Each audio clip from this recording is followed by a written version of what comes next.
just the walk round of a little 4.5 by 2.5 44mm cabin we finished over in Wilmslow. Made to the customer design with the dome feature on the top. We did a little timber base for it, insulated the floor and the roof. Quite nice.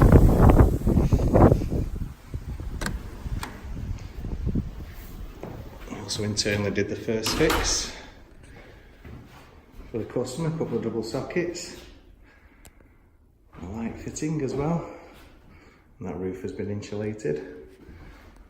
Let's get in the windows.